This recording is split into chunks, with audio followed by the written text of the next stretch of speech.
What's up, my dear students? How's going everything?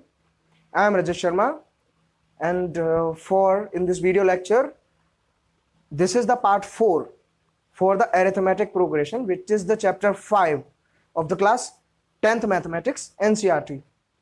My dear students, we already discussed the arithmetic progression up to the part 3, and we have already done exercise 5.2, the complete solution. And for today in this video lecture, we are going to start the concepts related to the exercise 5.3. And what are the concepts for the exercise 5.3? The concept is sum of first n terms of an AP, right? So we will discuss the each and every key concepts related to this particular thing, like how to find out the sum of the nth term, or how many terms you are given, it's up to you. तो उनको आपको find out करना है यहाँ पे, right? तो हम देखते हैं इसमें हमें करना क्या है. तो चलिए फिर लेट्स गेट गोइंग. और आगे बढ़ने से पहले अगर आपने अभी तक चैनल को सब्सक्राइब नहीं किया तो इसे सब्सक्राइब भी करिए, जिससे कि आपके पास लेटेस्ट वीडियोस का नोटिफिकेशन पहुंचता रहेगा. और वीडियो को लाइक करिए और शेयर भी करिए, ठीक है? तो इसके बाद हम कहाँ थे? देखिए, अब अभी तक हमने एपी में क्या पढ़ा था? फर्स्ट टर्म क्या है, कॉमन डिफरेंस क्या है, कैसे हमें चीजें सॉल्व करनी है, कौन सा टर्म निकालना है, एन टर्म निकालना है, फर्स्ट टर्म निकालना है, एनथ जो भी टर्म हमें निकालना होता है वो हम पढ़े उसमें जो है. उसके बाद अब बात आ रही है जो एपी दी होगी उसके जो नंबर ऑफ टर्म्स हैं, उसके टर्म्स के बीच का जो सम है, टोटल नंबर ऑफ टर्म्स हैं, उनका सम हम कैसे फाइंड आउट करेंगे, how to find out the sum of the n term of the AP. तो उसके लिए देखिए 3 फॉर्मूले हैं जनरली आपके पास. एक ये है, एक ये है और एक ये है. 3 फॉर्मूले में क्या है? देखिए, एस एन का मतलब होता है सम ऑफ एन टर्म. क्लियर है? एन हम ऑलरेडी पढ़ चुके हैं. एन का मतलब होता है नंबर ऑफ टर्म्स जितने आपको गिवन होंगे वो आपके इसमें एन के अंदर आएंगे. इसके बाद ए हमारा फर्स्ट टर्म होता है, डी कॉमन डिफरेंस होता है, सब कुछ वैसे ही है जैसे होना चाहिए. इसके बाद ये फॉर्मूला, देखिए ये और ये जनरली एक जैसे फॉर्मूले हैं. इसमें क्या है? जब आपको कॉमन डिफरेंस ना गिवन हो, आपको लास्ट टर्म, या फिर वो कहता है ना कि जैसे अप टू 25th टर्म, तो वो एन हो गया, लास्ट टर्म ही उसको बोल देते हैं क्योंकि वो एन में ही उसकी वैल्यू जाती है. तो आपको एन की वैल्यू दी है और फर्स्ट टर्म दिया है. इस तरह से आपको चीजें दी हुई हैं तो आप ये फॉर्मूला लगा सकते हैं. और अगर आपसे लास्ट टर्म कह रहा है तो उसके लिए एल लगा सकते हैं. बात वही है, ठीक है? तो ये हम पार्ट 4 में सारा कुछ डिस्कस करने वाले हैं आपके साथ. और चलिए फिर हम आपकी कौन सी एक्सरसाइज शुरू करते हैं. आपकी जो एक्सरसाइज शुरू होगी वो कौन सी होगी? एक्सरसाइज 5.3. एक्सरसाइज 5.3 हम शुरू करेंगे.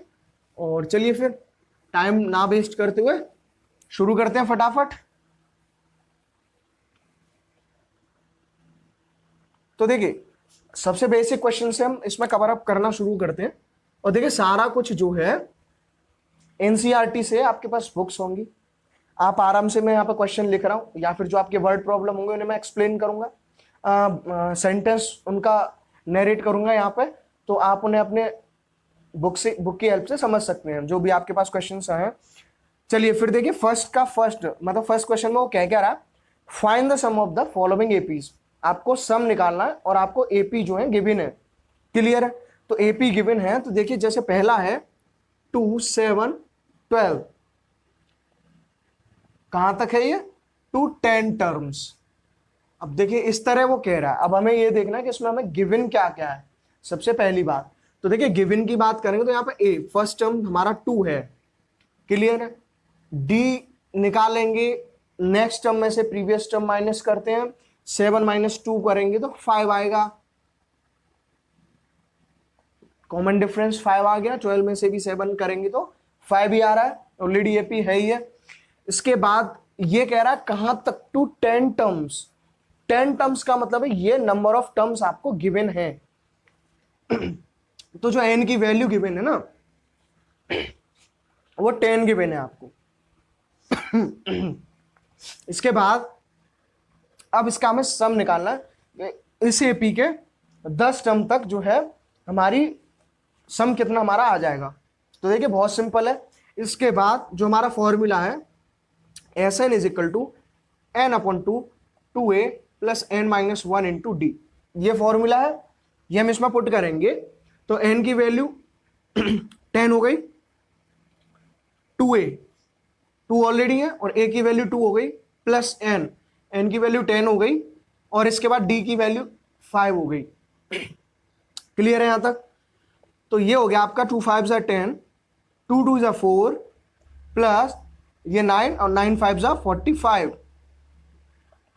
5 मल्टीप्लाई बाई ये 49 हो जाएगा अंदर ऐड करके।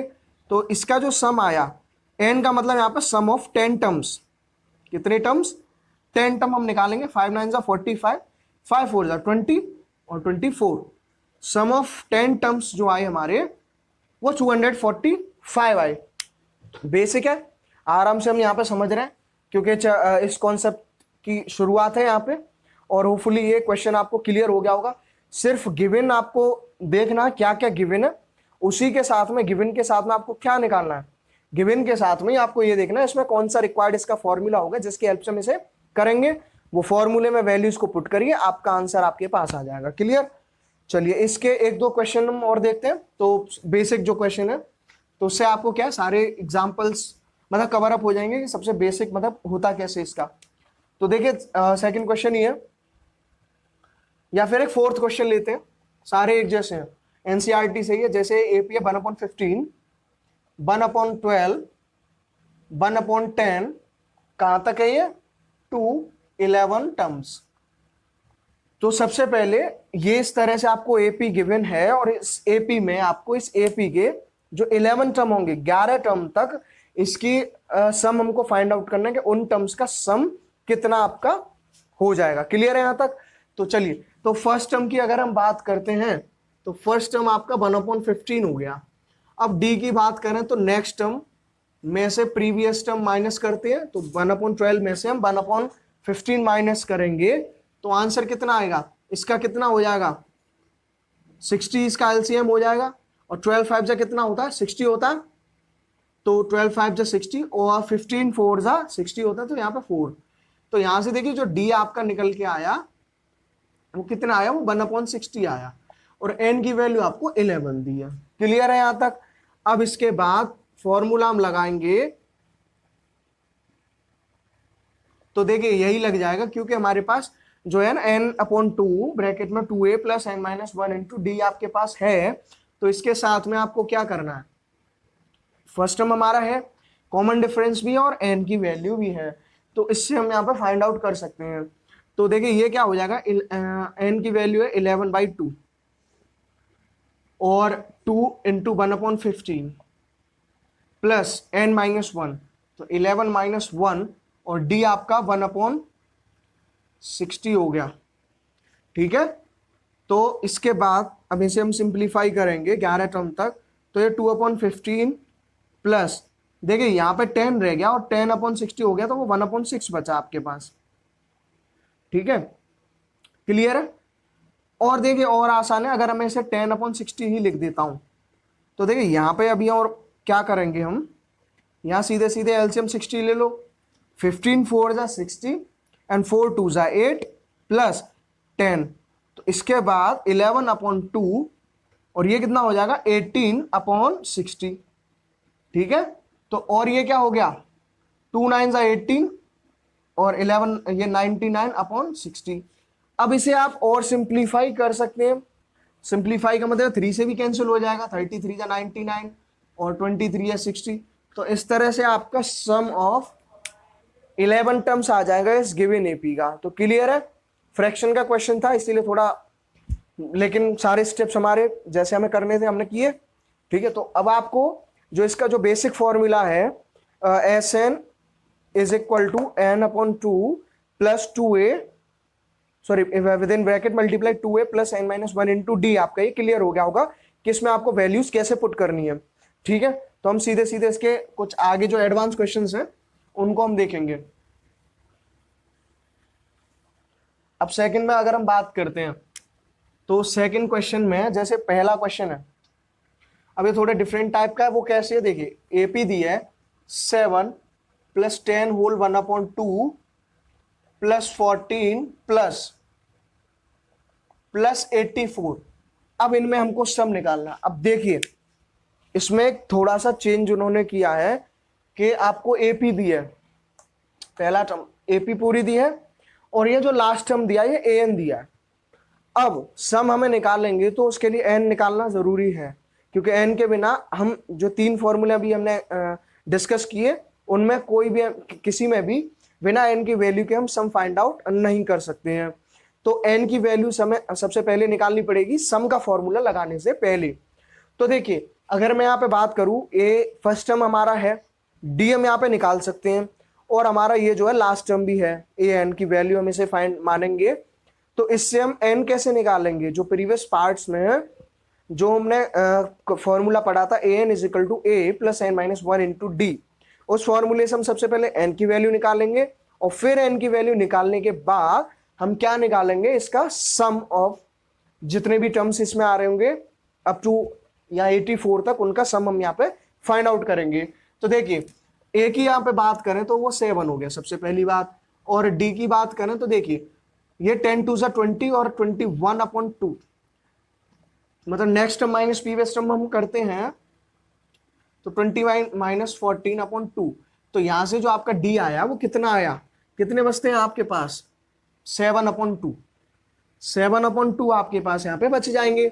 7/2 का मतलब ये हमारा क्या आ गया, ये आ गया हमारा डी आ गया। डी की वैल्यू अपने पास है, इसके साथ में हमारे पास यहाँ पे ए एन की वैल्यू भी है। किसकी वैल्यू है, ए एन की। तो ए एन की वैल्यू सबसे पहली बात कितनी दी हुई है यहाँ पे, ए एन की वैल्यू यहाँ पे दी हुई है 84। ए एन की वैल्यू जो यहाँ पे दी है वो 84 गिवन है। तो इसका मतलब क्या है, अब हम एन की वैल्यू यहां से फाइंड आउट कर सकते हैं। यहां से एन की वैल्यू फाइंड आउट करने का मतलब क्या है, यहां से एन की वैल्यू फाइंड आउट करने का मतलब है कि ये फॉर्मूला जो हमने पढ़ा A N is equal to A plus N minus 1 into D. तो यहां से जो ए एन है 84 है, ए 7 है, plus N minus 1 into d, d की वैल्यू यहाँ पे 7/2 आई हुई है। क्लियर है, इस तरह से हमारा क्वेश्चन गिवन है यहाँ तक क्लियर। अब इसमें हम लेफ्ट हैंड साइड और राइट हैंड साइड में इनको इधर उधर ले जाएंगे, क्रॉस मल्टीप्लाई करेंगे तो हमारा क्वेश्चन ये हो जाएगा। तो देखिए सबसे पहले प्लस का 7 इधर आएगा तो ये माइनस का हो जाएगा, 84 माइनस 7 इधर हो गया, इज इक्वल टू यहाँ पे बचा अभी n माइनस 1, 7 डिवाइड बाई 2, ठीक है। या फिर इसे और डायरेक्टली हम करें तो देखिए 2 ऊपर मल्टीप्लाई में जाएगा और 7 नीचे डिवाइड में जाएगा, तो जो n माइनस 1 आएगा 84 में से जब हम 7 माइनस करेंगे तो हमारे पास 77 बचेंगे। 77 प्लस 7 84 होते हैं, तो 77 मल्टीप्लाई बाई 2/7, ये इस तरह आया। अब ये 11 टाइम कैंसिल, और 11 2 22, तो 22 तो ये आया, और माइनस का 1 इधर गया, प्लस का 1, तो 22 प्लस 1 23। तो देखिए एन की वैल्यू जो हमें यहाँ पे मिल गई वो 23 मिल गई है। क्लियर है यहाँ तक। अब एन की वैल्यू 23 हमारे पास आ गई। अब हम क्या करेंगे, अब हम इसका सम फाइंड आउट कर सकते हैं, और देखिए इसमें हम कौन सा फॉर्मूला लगा सकते हैं, सीधे सीधे n/2 a plus A N वाला formula, a plus A N वाला फॉर्मूला हम इसमें लगा सकते हैं, क्योंकि यहां पे हमारे पास लास्ट टर्म गिवन है। तो देखिए ऐसे अब हम निकालेंगे तो n की वैल्यू कितनी आई है हमारी, 23 डिवाइड बाई 2।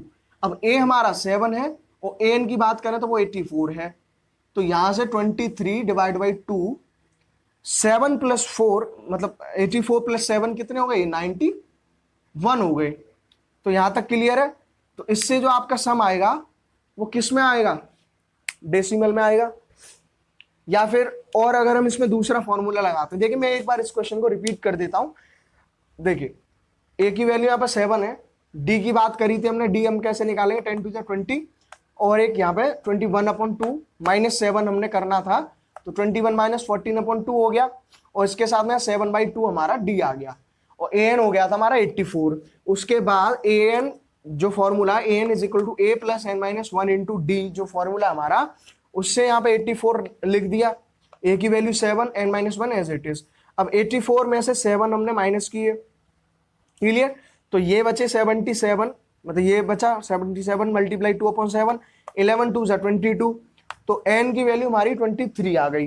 उसके बाद जब हम इसमें हमने इस तरह से फॉर्मूला पुट किया तो n/2 a plus A n, तो n की वैल्यू हमारी कितनी है यहाँ पे 23/2, a की वैल्यू 7 है और a n हमारा 84 है, तो ये कितना हो गया 7 और 4 91 हो गए। ठीक है, तो इसे हम आगे सिंप्लीफाई अब आप लोग कर सकते हैं, और इसे अगर आप इस फॉर्मूले से निकालें तो ये इससे भी आ सकता है 2a plus n-1 into D वाले फॉर्मूले से। तो इसमें क्या हम करेंगे n/2 क्या हमारा n यानी कि 23/2 2a, तो देखिए 2a 7 है तो 2 7 जा 14 प्लस n-1 यानी कि 23 से ये हो गया 22 और मल्टीप्लाई डी हमारा जो निकल गया वो 7/2 निकल के आया। तो इससे हम और क्या लिख सकते हैं 23/2 14 11 2 जा 22 11 बार गया 11 और ये 11 7 77। ठीक है, तो यहां पे अगर हम देखें अब इसे ऐड करेंगे तो देखिए 23 डिवाइड बाई 2 और ये कितने होते हैं 7 4 1 91, यानी कि दोनों ही केसेस में वैल्यूज यही आ रही हैं। इसके बाद आप इसे सिंप्लीफाई कर सकते हैं। ठीक है, तो यहां तक ये आपका क्लियर हो गया होगा कि इसमें हमें करना क्या था। चलिए फिर हम नेक्स्ट क्वेश्चन पे मूव करते हैं। तो देखिए नेक्स्ट क्वेश्चन इसका क्या कह रहा है वो हम देखेंगे।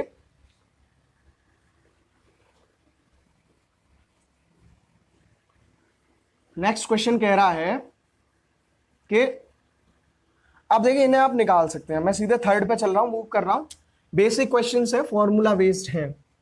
तो जैसे पहला क्वेश्चन हमने लिया, फर्स्ट क्वेश्चन हमने लिया है इसमें किसका थर्ड का, तो थर्ड का जो फर्स्ट क्वेश्चन है वो क्या रहा है, देखिए गिवन है इसमें a is equal to 5 given है सबसे पहली बात, और दूसरी बात d is equal to 3 given है और an is equal to 50 given है। तो इसमें देखिए n फाइंड आउट करना है, n एंड sn ये दो चीजें वो फाइंड आउट करवा रहा है। तो सबसे पहले गिवन अगर हम देखें a है d है n है, मैंने अभी प्रीवियस क्वेश्चन में था n रिक्वायर्ड है, हमें नेसेसरी है अगर हमको सम ऑफ गिवन टर्म्स हमको फाइंड आउट करने एपी के अंदर। तो हम क्या करेंगे सबसे पहले ए एन वाला फॉर्मूला लगाएंगे a plus n-1 into D. इसके बाद ए एन 50 हुआ, a 5 हुआ, n की वैल्यू हमें निकालनी है और d की वैल्यू ऑलरेडी 3 गिवन है। तो देखिए 50 ये माइनस का मतलब प्लस का 5 इधर जाके माइनस का हो जाएगा और ये डिवाइड में पहुंच जाएगा, और ये n-1 बचा और ये बचा ऊपर 45 डिवाइड बाई 3, तो ये 15 हो गए, यानी 15 n-1 तो n की वैल्यू 16 आ गई, माइनस का 1 इधर जाके वो हो गया। तो एक आंसर तुम्हारा ये आ गया। अब अगर एस एन हम निकालेंगे तो n/2 क्योंकि लास्ट टर्म हमको गिवन है तो a प्लस ए एन हम यहाँ पर लगाएंगे, तो n की वैल्यू 16/2, a की वैल्यू 5 और a n की वैल्यू 50 यहाँ पे ऑलरेडी गिवन है, 2 8 जा 16 और ये हो गए 55, और यहाँ से 8 5 जा 40 होते हैं और 8 5 जा 40 और 44, ये आपका एएसएन आ गया। यहां तक क्लियर ये क्वेश्चन। तो अब आपको वैल्यूज कैसे पुट करनी है, जो हमारे गिवन फॉर्मूलेज हैं वो आपको क्लियर हो चुके होंगे। ठीक है, अब हम सीधे सीधे इनकी जो वर्ड प्रॉब्लम है और जो इंपॉर्टेंट क्वेश्चंस हैं इस एक्सरसाइज के हम उन पे मूव करेंगे। ठीक है, चलिए फिर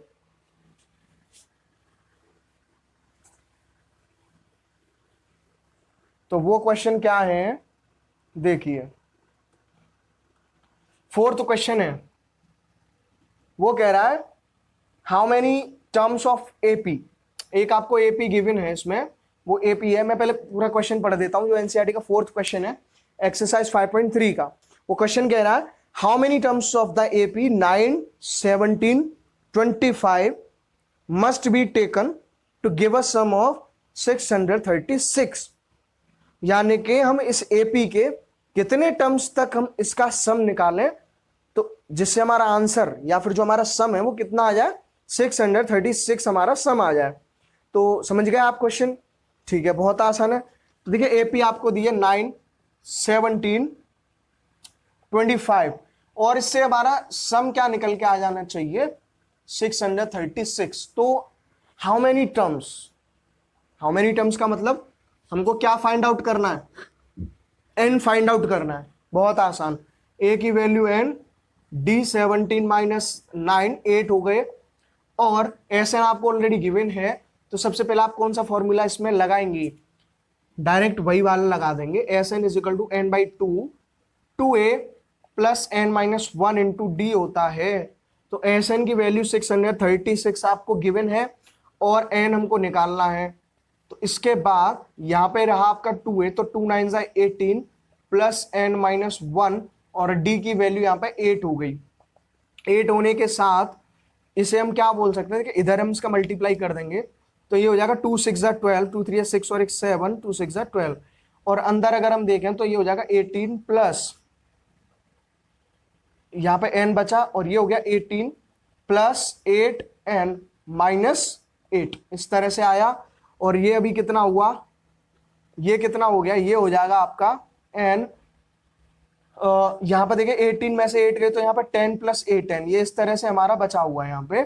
और इसके बाद ये हो जाएगा देखिए 8n स्क्वायर प्लस 10n और ये यहाँ से देखिए क्वाड्रेटिक इक्वेशन आपकी बन रही है 8n स्क्वायर प्लस 10n और ये इधर माइनस का 1272 इज इक्वल टू 0। अब ये आपकी क्वाड्रेटिक इक्वेशन बन गई जो हमने चैप्टर 4 में बहुत ही आसान और अच्छे तरीके से समझा था। आप इस क्वाड्रेटिक इक्वेशन को सिंप्लीफाई करेंगे तो आपके पास n की वैल्यू आपको यहाँ पे मिल जाएगी। होपफुली यहाँ तक आपको क्लियर होगा। मैं थोड़ा इसे और डिस्क्राइब कर देता हूँ जिससे आपको प्रॉब्लम ना हो। तो हमें इसमें करना क्या होता है, देखिए बहुत सिंपल सी बात यह है कि हम इसमें से कॉमन क्या क्या ले सकते हैं। 2 कॉमन ले लें तो देखिए क्या हो जाता है, 2 कॉमन लेने से हमारा क्या हो जाएगा, यही अगर हम देखें तो यहाँ पर 4n बचेगा, 4n स्क्वायर, यहाँ 5 रह जाएगा, 2 से डिवाइड कर देंगे, 5 2 से 10 और यहाँ पे क्या रह गया, यही रह गया। अब हम इसको सिंप्लीफाई आगे करेंगे। तो इसे सिंप्लीफाई हमको कैसे करना होता है, मैंने क्या बताया था जब 4th चैप्टर डिस्कस कर रहे थे कि जो हमारा कांस्टेंट टर्म है यानी कि 636 उसका मल्टीप्लाई हम इसके जो एक्स स्क्वायर का यहाँ पे एन स्क्वायर इसका जो कॉफिशिएंट है इसके साथ हम करेंगे। सबसे पहले चलिए मल्टीप्लाई करते हैं। तो देखिए 636 का मल्टीप्लाई मैंने 4 से अगर किया, 4 से मल्टीप्लाई करने पे क्या होगा, 4 6 24, 4 3 12 और 12 प्लस 2 14, 4 6 24 25, इतना आया। अब आप इसका एलसीएम लीजिए, इसके हम एलसीएम करेंगे तो 2 बन जा 2, यही आएगा, ठीक है। 2 6 12, ये ऐसे आया।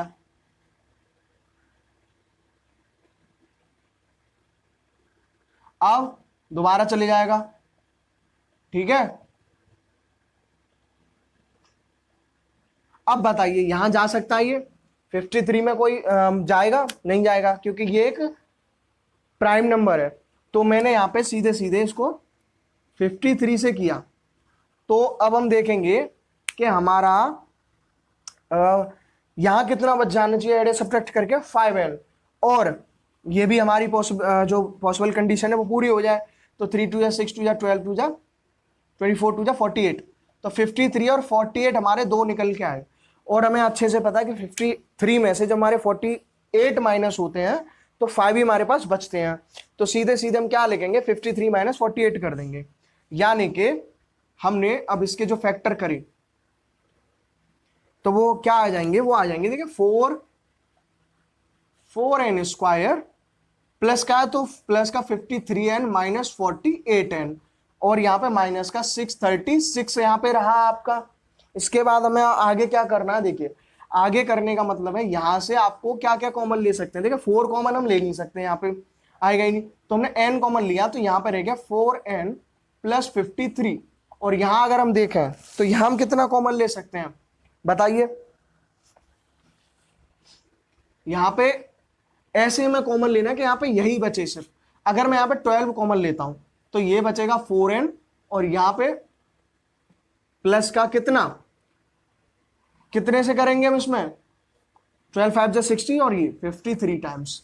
तो ये हमारी इक्वेशन निकल गई 4n प्लस 53 और 4n प्लस 53, सॉरी एक 4n प्लस 53 कॉमन और n माइनस 12।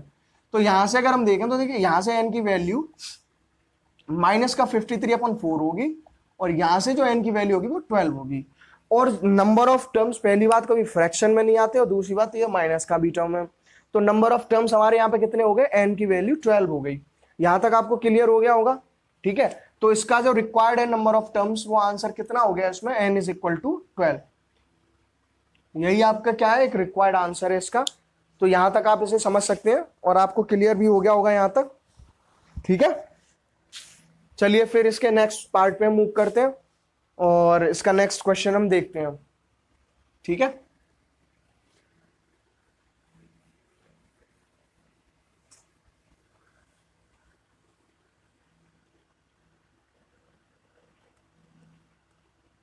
देखिए अब हम इसके जो सबसे इंपॉर्टेंट क्वेश्चन है इस चैप्टर के, वो हम डिस्कस करते हैं। उसके आगे के जो क्वेश्चंस हैं एक्सरसाइज के, वो आप इजीली कर सकते हैं। मैंने आपको बता दिया कि किस तरह से यहाँ पे फॉर्मूला पुट करना है और किस तरह से उनको सिंप्लीफाई करना है, ठीक है। चलिए फिर तो हम यहाँ से शुरू करेंगे, आपके 14 से देख लेते हैं आपके क्वेश्चंस। 14 से क्वेश्चन आपका क्या रहा है, अच्छे क्वेश्चंस हैं। देखो सबसे पहली बात ये कह रहा है, find the sum of odd number between 0 and 50। Sum of odd numbers between 0 and 50। 0 से 50 के बीच में जितने भी आपके ऑड नंबर आते हैं, उन ऑड नंबर्स का आपको क्या फाइंड आउट करना है, सम फाइंड आउट करना है। क्वेश्चन आप समझ गए, ठीक है। तो देखिए 0 से 50, अगर सबसे पहले ऑड नंबर की अगर हम बात करें तो what is your first odd number, 1, ठीक है। फिर उसके बाद आपका 3 आता है, 3 के बाद आपका 5 आता है, इस तरह से आपके चलते जाएंगे। और 50 तक करना तो अच्छा ये बताइए 50 के अराउंड ऑड नंबर कौन सा होता है, 49 होता है, क्योंकि 50 इवन है, ठीक है। तो यहां से हम जो एपी हमारी निकल के आई वो 1, 3, 5 और अप टू 49 आई। अब ए 1 हो गया, डी 2 हो गया, ए एन 49 हो गया, क्लियर है। तो एन हम निकालेंगे सबसे पहले, तो एन निकालने का फॉर्मूला हम पहले भी डिस्कस कर चुके हैं। तो ये 49 is equal to 1 plus N minus 1 into D. तो देखिए माइनस का 1 हो जाएगा इधर जाके, तो 48 divide by 2 is equal to n minus 1। यहाँ 24 बचा और ये आके 25, एन की वैल्यू 25 आ गई। तो सम अब अगर हम निकालेंगे तो देखिए सीधे सीधे आप कौन सा फॉर्मूला इसमें लगा सकते हैं, वो लगा सकते हैं ए प्लस ए एन वाला, क्लियर है। तो ए एन की वैल्यू 25/2, ए की वैल्यू आपकी 1 है, प्लस ए एन है आपका 49। तो ये 25/2 इंटू 50 हो जाएगा। तो ये 25 बार कट गया, तो 25 और 25 कितना होता है, 625। इतना सम बैठेगा 0 से 50 के बीच के नंबर्स का। यहां तक आपको क्लियर हो गया होगा, बहुत आसान है। तो चलिए इसके नेक्स्ट देखिए, इसमें भी वही है 16 क्वेश्चन इसमें कह रहा है द सम ऑफ ₹700। मैं पहले पूरा क्वेश्चन पढ़ देता हूं आपको। ये कह रहा था sum of ₹700 is to be used to given 7 cash prizes to the student of a school for their overall academic performance. If each prize is ₹20 less than its preceding price, find the value of each of the price. ये आपकी language है question की और इसे हम explain करते हैं। तो ये क्वेश्चन कह रहा है the sum of 700 is to be used to given 7 cash prizes. सबसे पहली बात 700 रुपए को डिवाइड करना है। टोटल जो हमारे पास कैश प्राइस है, मनी है to distribute the cash price, वो 700 है। तो ये सबसे पहले आपका एस एन हो गया, आपको सिर्फ लिखते जाना है। एस एन आपका 700 हुआ और is to be use to give 7 cash prizes, 7 cash prizes हैं। तो number of terms n equal to 7 हो गए आपके, क्लियर है। n इज इक्वल टू 7 हो गए। इसके बाद अब कंडीशन एक और है, if each price is ₹20 less than its preceding price. जो पहले कुछ भी एक प्राइस रहा तो वो नेक्स्ट प्राइस जो होगा उसका प्राइस इनाम वो 20 रुपए कम है। जैसे कि अगर पहला प्राइस 100 रुपीज है तो उसका नेक्स्ट प्राइस 80 रह जाएगा और 80 का नेक्स्ट प्राइस 60 रह जाएगा, फिर 40 रह जाएगा। इस तरह से आपकी प्रोसेस चलनी है। तो ये कह रहा है find the value of each price. अब बताइए कि इसको कैसे हम निकालेंगे, ठीक है। कोई आइडिया आपके पास है इसको निकालने का? 700 रुपये हमको डिवाइड करने हैं, एन की वैल्यू यहाँ पे दी है। अब एक बात मुझे बताइए, अगर मैं ये फॉर्मूला यहां लगाता हूं तो देखिए मेरे पास यहाँ पे एस एन की वैल्यू है, एस एन की वैल्यू और एन की है, लेकिन अपने पास कौन कौन सी वैल्यूज नहीं है, फर्स्ट टर्म की नहीं है और लास्ट टर्म की नहीं है। तो अब आप इसको कैसे फाइंड आउट करेंगे ये आप मुझे बताइए, ठीक है। तो कोई बता सकता है कमेंट करके आपको क्या करना है। मैं एक बार क्वेश्चन आपको पूरा पढ़ देता हूं कि sum of ₹700 is to be used to give 7 cash prizes to the students. Clear है यहां तक? तो इसके बाद आपको करना क्या है, इसमें जो है अभी बता रहे हैं, कुछ टेक्निकल प्रॉब्लम है।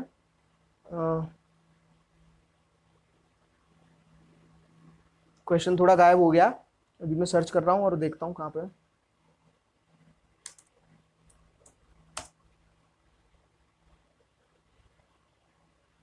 थोड़ा सा यहाँ पे डिले हो रहा है, कोई बात नहीं, अभी मैं क्लियर कर ही दे रहा हूँ क्या बात है यहाँ पे। तो इसके बाद हम इसे आगे करेंगे क्वेश्चन को कंटिन्यू, ठीक है। मेरे पास बुक नहीं है एक्चुअली, तो मैं लैपटॉप में मैंने पीडीएफ को डाउनलोड किया हुआ है एनसीईआरटी की, तो मैं उसी की हेल्प से आपको यहाँ पे पढ़ाता हूँ, ठीक है।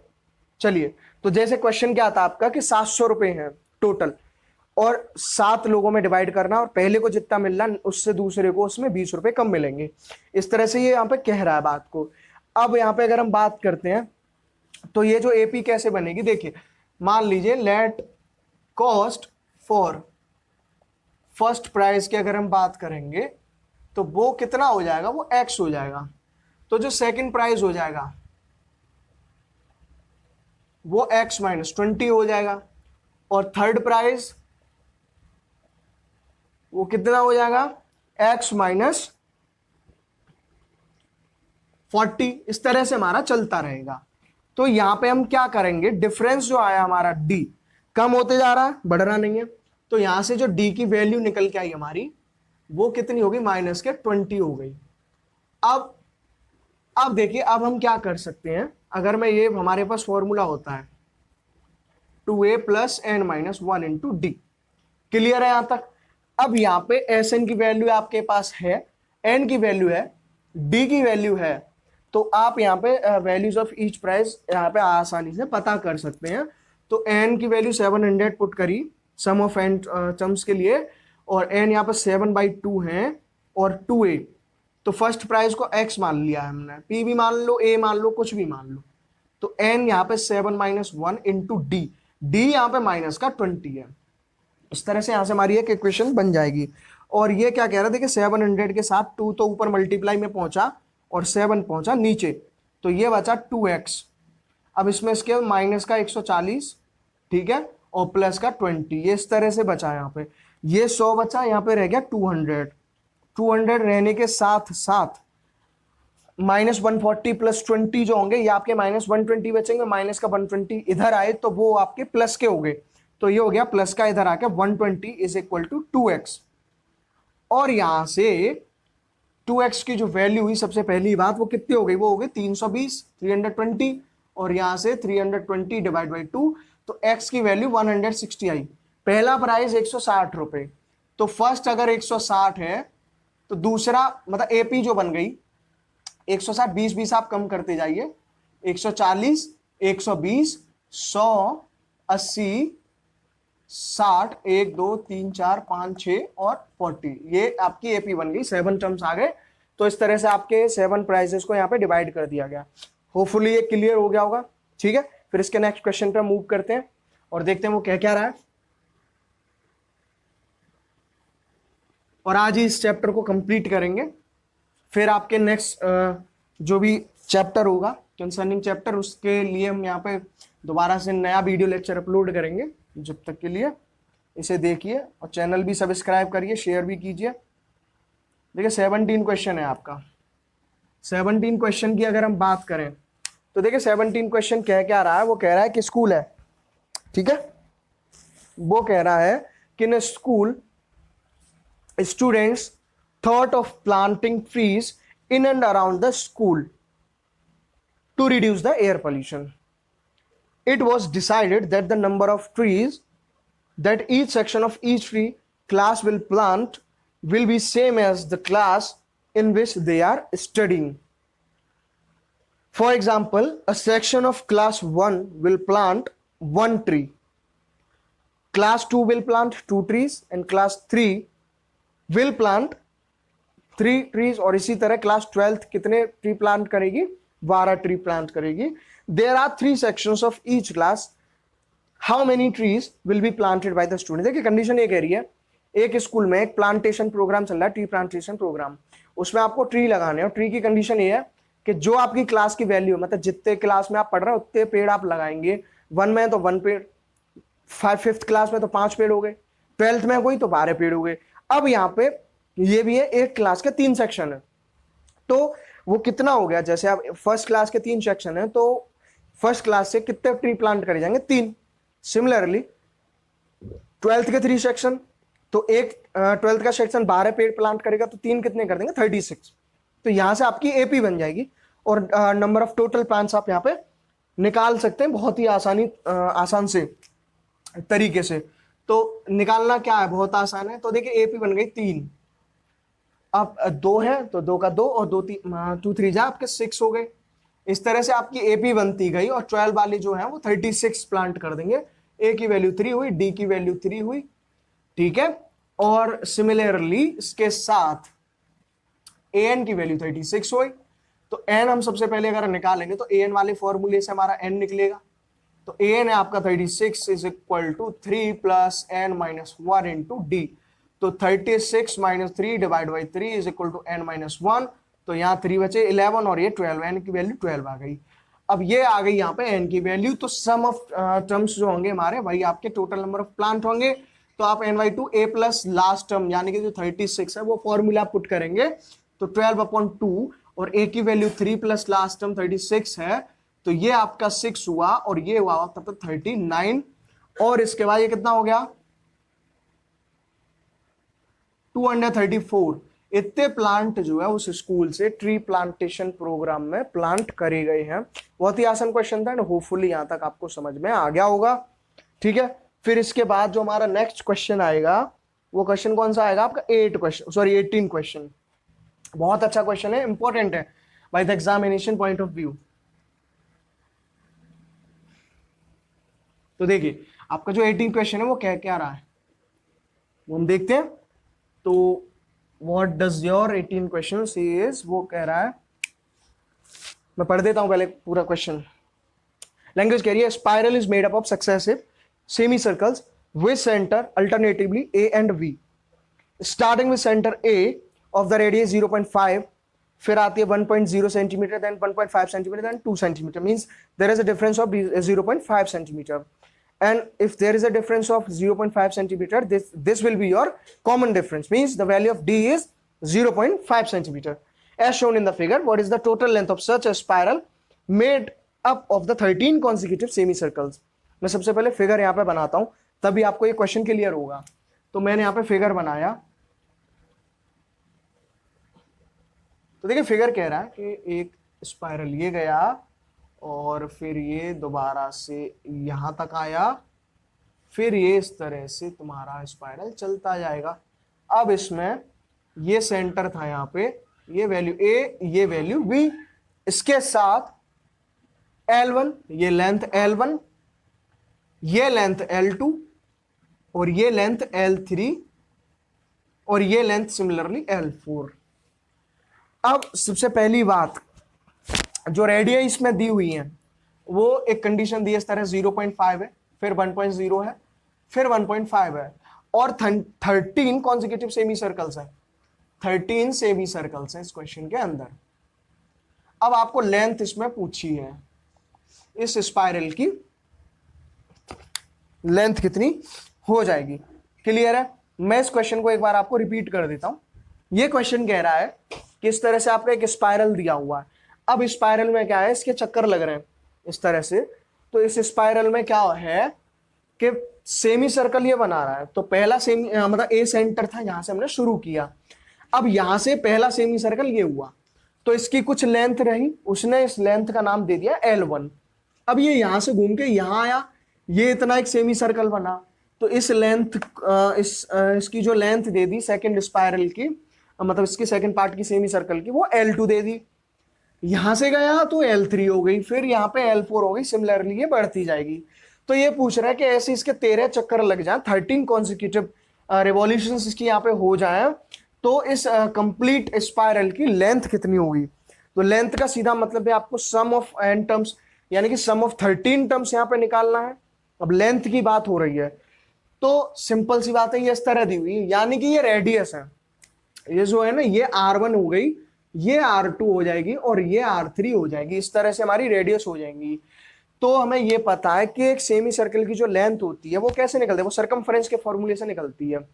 सरकमफ्रेंस का फॉर्मूला जो होता है for the circle of circumference, वो क्या होता है आपका 2πr। क्लियर? और 2πr सर्किल का सरकमफ्रेंस है, तो सेमी सर्कल का पाई हो जाएगा, क्योंकि 2 से 2 कैंसिल हो जाएगा डिवाइड बाई 2 करने से। क्लियर है?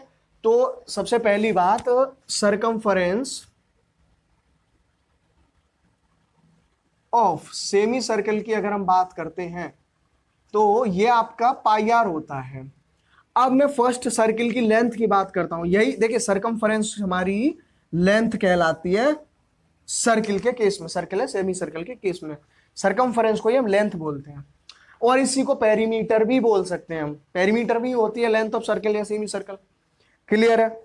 तो अब देखिए फर्स्ट की अगर मैं बात करता हूं तो पाई की वैल्यू हम ऐसे ही छोड़ देते हैं, तो उसे हम कैसे लिखेंगे? देखिए पाई मल्टीप्लाई बाई 0.5। अब 0.5 का सीधे सीधे मतलब ऐसे ही छोड़ दो, मतलब देखिए 0.5 पाई पहली लेंथ हो गई। सेकंड स्पाइरल की अगर मैं बात करता हूं तो रेडियस 1 हो रही है, तो वो हो जाएगी 1 पाई, यानी कि सिंगल पाई लिखेंगे। थर्ड की अगर मैं बात करता हूं तो वो 1.5 पाई हो जाएगा, इस तरह से हमारी एपी बन जाएगी। और नंबर ऑफ टर्म्स यानी कि 13 तक निकालना, तो एन की वैल्यू 13 हो गई। अब यहां से हम फॉर्मूला एपी की अगर हम बात करें तो एपी हमारी जो बन रही है वो बन रही है 0.5 पाई, पाई 1.5 पाई अप टू इस तरह से चलता जाएगा। तो ए तो हुआ आपका 0.5 पाई, डी हुआ 0.5, क्योंकि आधे का डिफरेंस है और एन हमारा गिवन है। तो अब आप इजीली फाइंड आउट कर सकते हैं, एस एन का formula N divide by 2a plus N minus 1 into D. अपने पास ये फॉर्मूला गिवन है, तो इसके बाद हम इसे सिंप्लीफाई करेंगे। तो देखिए एस एन यानी कि 13 राउंड्स तक उसको कैलकुलेट करना है। क्लियर है? तो एन की वैल्यू यहाँ पे 13/2, देखिए इसकी बात करेंगे तो 2 मल्टीप्लाई 0.5 प्लस एन की वैल्यू 13 माइनस 1 इंटू डी, 0.5 ही आपका डी हो गया। इस तरह से गिवन है। इसके बाद यहां में से सिंप्लीफाई करते हैं 13/2, यह 1 बचेगा, 5 2 10 और वो है यहाँ 12 बचा, तो 12 5 60 होता है, प्लस का 6 बचा यहाँ पे। यहां तक क्लियर है? क्योंकि ये बचेगा 7, 13/2 इंटू 7। इसके बाद हम यहाँ पे क्या करेंगे, और साथ में कुछ यहाँ पे हमारा रह रहा है, पाई रह रही है। पाई क्योंकि 0.5 पाई जो थी वो वैल्यू कंप्लीट थी इस तरह से, तो यहाँ पे हम इसे कैसे लिख देंगे, ये हो जाएगा यहाँ पे इसमें मल्टीप्लाई करने के बाद 7 पाई, ये कितना हो गया 7 पाई। तो अब आप इसे यहाँ के बाद सिंप्लीफाई करेंगे तो देखिए 13 7 91 इंटू 2 और 22/7, इस तरह से आप इसे कैंसिल करेंगे। तो देखिए 11 2 22 और 13 7 आपके 91 होते हैं। तो ये कितना बचा आपका, ये बचा यहाँ पे बचा 11 और यहाँ बचा 13, 11 3 33, 11 1 11 प्लस 3 4, 143 आपकी यहाँ पे लेंथ आ गई। होपफुली ये क्वेश्चन आपको क्लियर हो गया होगा, बहुत ही आसान क्वेश्चन है, इसे आप कंप्लीट समझ सकते हैं। इसमें कुछ खास किया नहीं हमने, ठीक है। इसके बाद हम इसके नेक्स्ट क्वेश्चन पे मूव करेंगे, और वो नेक्स्ट क्वेश्चन है आपका 19 क्वेश्चन। 19 का फिगर आप अपनी बुक से देख सकते हैं, मैं उसे समझा देता हूं यहाँ पे, और देखेंगे कि व्हाट डज योर 19 क्वेश्चन सी। ठीक है, ये लास्ट 2 क्वेश्चंस हैं जिन्हें हम डिस्कस कर रहे हैं, और उसी के साथ दिस चैप्टर इज कंप्लीट। तो देखिए 19 क्वेश्चन कह रहा है, एक मैं फिगर अगर रफली इसका बनाऊं तो देखिए इस तरह से है, ये पहला लॉग हो गया, दूसरा लॉग हो गया, तीसरा लॉग हो गया, 2 3 4 सपोज, मतलब वो फिगर कुछ इस तरह से है। मैं अभी एक्सप्लेन कर देता हूँ, आपके पास बुक्स होंगी, आप इजीली देख सकते हैं। वो इस तरह से चल रहा है वो फिगर। और ये क्या क्या आ रहा है, मैं पहले पूरा क्वेश्चन पढ़ देता हूँ कि 200 लॉक्स, ये बिजली के सॉरी बिजली नहीं, सॉरी गलत बोल दिया मैंने, 200 लॉक्स लकड़ी के खंभे हैं ये। 200 locks are stacked in the following manner, 200 हैं ये टोटल। तो ये सम हो गया आपका 200, ये टोटल सम हो गया। अब अगर are stacked in a following manner, 20 locks in the bottom row, सबसे नीचे जो रो है उसमें 20 लॉग रखे हुए 20, 19 इन द नेक्स्ट रो, जो सेकंड लास्ट हो गई नीचे से, उसमें 19 हो गए, and 18 in the row next to it, यानी कि एक एक कम होता जा रहा है और ऊपर यहाँ पे रखे हुए हैं। In how many rose are the 200 locks placed and how many locks are in the top row. Top row में बताने हैं कितने लकड़ी के खंभे रखे हैं और हाउ मेनी रोज, इस तरह की कितनी लाइनें बन जाएंगी 200 लकड़ी के लट्ठों को कंप्लीट करने में। क्लियर है? तो देखिए इसकी जो एपी बनी, एपी की अगर हम बात करें, सबसे पहले कितने हैं 20 है, फिर 19 है, फिर 18 है, इस तरह से अपना चलता जाएगा। ए की वैल्यू 20 हुई, डी की वैल्यू 1 हुई, और एस एन आपको ऑलरेडी गिवन है। एस एन आपको ऑलरेडी गिवन है तो फॉर्मूला है n/2 2a plus n minus 1 into D. तो यहां से n की वैल्यू आपकी, मतलब एस एन तो आपका 200 हो गया, और n की वैल्यू हमको निकालनी है बिकॉज वही बताएगा how many rose are there. तो 2 × 20 प्लस n माइनस 1, तो n माइनस 1 का मतलब होता है हमको निकालना है। और d की वैल्यू यहाँ पे कितनी हो गई, d की वैल्यू 1 रही, ये 400 हो गया। और अंदर बात करें यहाँ पे तो n 40 प्लस n माइनस 1, तो ये 39 प्लस n हो गया, सीधे सीधे कितना हो गया 39 प्लस n। और ये आ जाएगा आपका जो इक्वेशन बनेगी n² plus 39n minus 400 is equal to 0। ये क्वेश्चन आपका हो गया यहाँ पे। और इसके बाद ठीक है, तो इसमें हमें ये वैल्यू निकालनी है।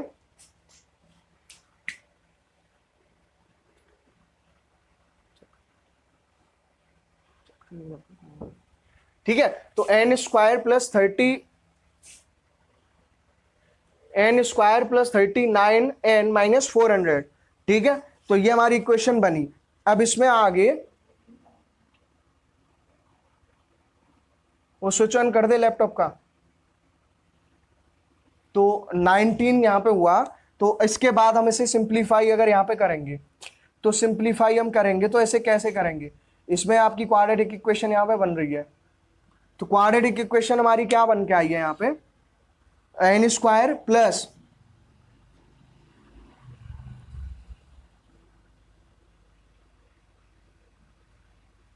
यहाँ पे एक मिस्टेक हमने कर दी है, जो d की वैल्यू है वो माइनस के 1 आई, d की वैल्यू -1 आई तो ये माइनस का 1 रहेगी, और माइनस का 1 रहने से ये प्लस का हो जाएगा, तो ये 41 होंगे। ये मिस्टेक हो गई, सॉरी फॉर दैट। तो ये आपका यहाँ पे क्या बन जाएगा, ये बनेगा यहाँ पे n² -40 1n प्लस 400, इस तरह से आपकी इक्वेशन बन जाएगी। इसके बाद देखिए 16 प्लस 25 हमारे 41 होते हैं, उनसे आपका ये भी आ सकता है। तो हम इसे कैसे लिखेंगे, वो लिखेंगे n² -25n -16n प्लस 400, और इसे आप सिंप्लीफाई कर सकते हैं n-25, माइनस का 16 कॉमन लिया तो n-25, तो n-25 और n-16 तो इज इक्वल टू 0, तो n is equal to 25 and 16। अब इसके आपके दो क्वेश्चन यहाँ पे निकल के आ रहे हैं, तो उनकी संख्या कुछ भी यहाँ से हो सकती है, बाकी इसे आप कंप्लीट कर सकते हैं। इसका हम लास्ट क्वेश्चन और इस पार्ट में डिस्कस करते हैं। 20 क्वेश्चन रह रहा है यहाँ पे, और देखते हैं वो 20 क्वेश्चन आपका क्या क्या रहा है।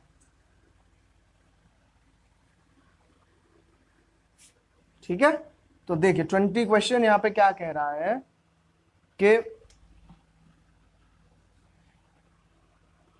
मैं इसका फिगर बना देता हूं। सबसे पहली बात,